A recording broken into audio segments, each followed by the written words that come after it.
When we try to picture evil, we usually imagine demons, sociopaths, or some dark cosmic energy battling against the light. We treat it as an external invader. But the psychological framework presented in Fear No Evil offers a very different diagnosis. Evil originates entirely as a human distortion within the soul. This animated diagram illustrates the specific mechanics of that distortion.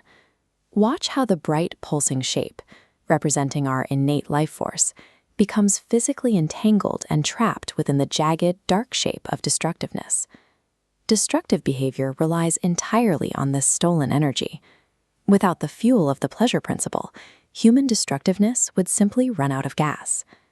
If evil requires our deepest desire for pleasure to survive, how does an ordinary, innocent person develop this perverse attachment?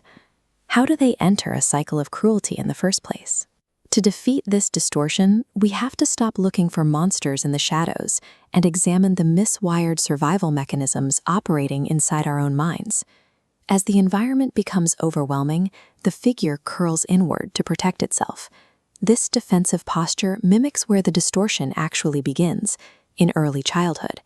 A child experiences severe emotional pain or rejection and creates a desperate psychological defense mechanism to survive it.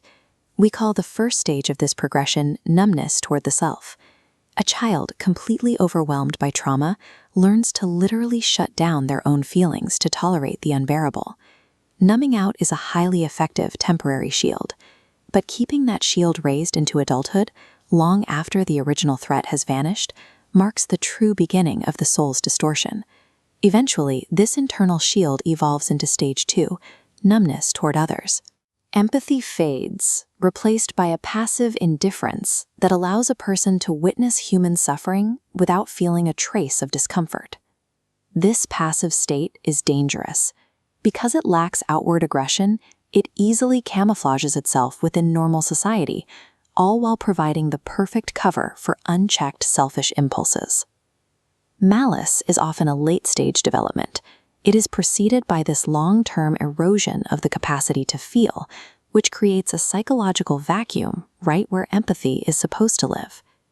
The border between passive indifference and stage 3, actively inflicted cruelty, is dangerously thin.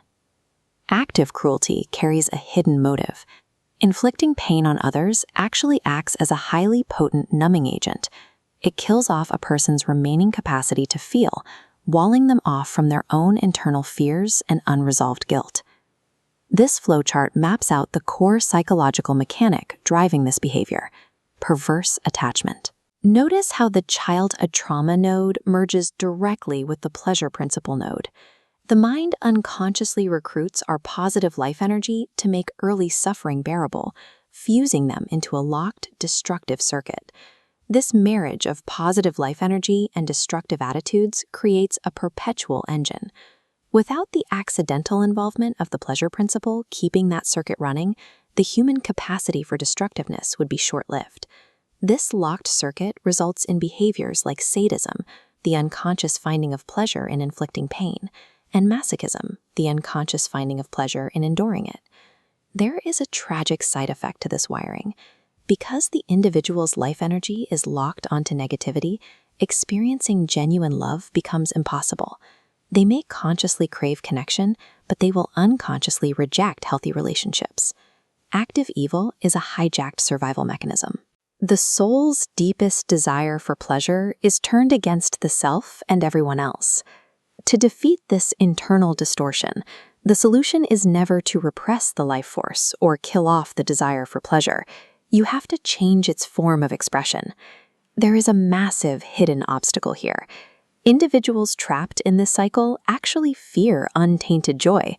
They believe that experiencing pure pleasure would annihilate their personality because their entire identity is geared toward negativity. Healing requires bravely stepping into a mental landscape like this surreal, abstract labyrinth. You have to investigate your own hidden fantasy life to locate the exact point where your pleasure married those destructive conditions. There is a strict rule for this internal investigation. It requires gentle, intuitive sensing and absolutely zero guilt or shame. In this animated diagram, acknowledging the perverse attachment allows soul forces to reorient. Watch the tangled shapes unwind. The bright life force breaks free and flows smoothly forward. Painful behaviors fall away as the pleasure current reconverts toward positive events. You cannot force this interchange through sheer willpower. It arrives naturally over time, as the byproduct of diligently facing yourself and accepting your own imperfections. Destructive behavior is a matter of trapped energy. By untangling our innate life force from our earliest pain, we break the cycle of cruelty and open the door to genuine love.